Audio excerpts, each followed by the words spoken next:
Most cars are honest, God-fearing machines. They have a simple purpose in life to get you from A to B in comfort and safety. But there are some terrible sinners out there, cars that seek to tempt you from the path of righteousness at every turn. And none more so than the new Lamborghini Gallardo SE. Compared to the standard Gallardo, it's more powerful, more expensive, and even more exclusive. It's so bad, it inspires all 7 of the deadly sins.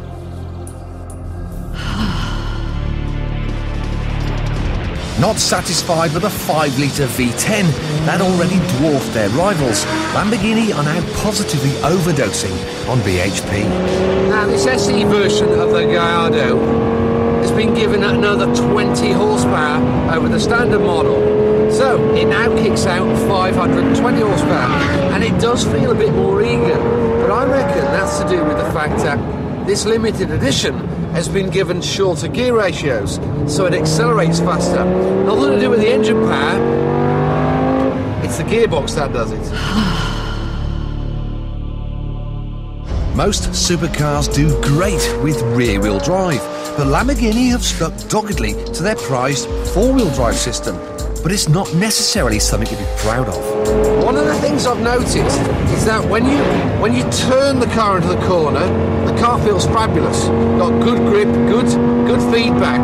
But once you're in the middle of the corner and then you start to apply a little bit of power to balance the car, it kind of feels a little bit nervous. It's only when you then start to squeeze the throttle on the exit does the car come back to you. So it's got this strange transition through the corner. Some of that is to do with the four-wheel drive system, but some of that is to do with the setup. It certainly isn't as fun or as rewarding to drive or as pure as the Ferrari 430. It's still great fun, but I prefer the Ferrari.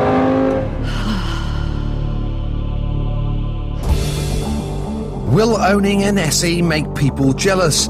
Of course it will. The car costs £140,000. Only 250 will be made. And I mean, look at it. It's absolutely gorgeous. Inside you get hand-stitched leather, a multimedia screen, and the display for a rear-view camera.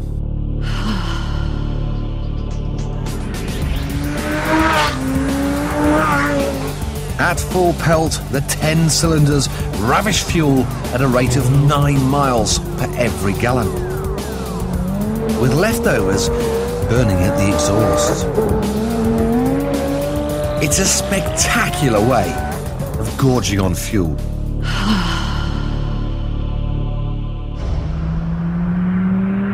This car has dispensed with a gear lever and clutch. Instead, it's fitted with the lazy man's way of swapping cogs. Now this Gallardo we've got has got the £6,000 extra tricky gearbox called E-Gear. It's basically one of these semi-automatic flappy paddles. There's 2 settings. You've got standard or sport. And in standard mode, the gear changes, it's fairly smooth. The down changes are good, they're well synchronised. This sort of car, you want to give it some stick it into sport. Now feel the difference. It's so aggressive. Here we go, feel this. I can hear the drive shafts almost wanting to snap. I can hear the prop shaft down the middle of the car hitting the underside. Ooh, it just doesn't feel nice. It feels too aggressive. Not for me, I'm going to go back to normal.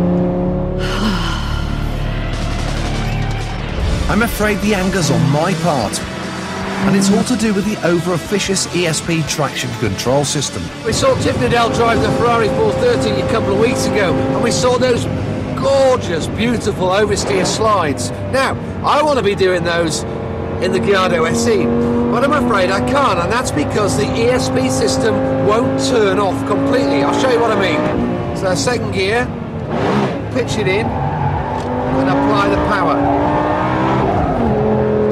It kind of just interferes with what I want the car to do. It's constantly changing the attitude of the car, grabbing the brakes. I want to drive the car. I don't want a box of electronics dictating what I can and can't do. Just won't let you turn the thing. I love this car, but I can't drive it as I want.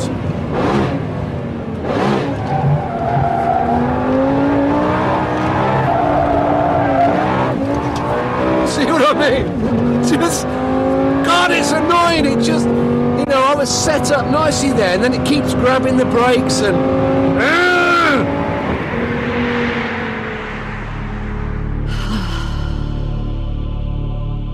So I've spent a day with it, but would I love to own one? No.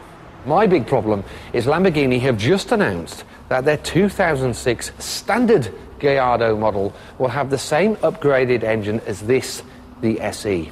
It will have the same technical mods as this, the SE. But it's going to cost 13 grand less.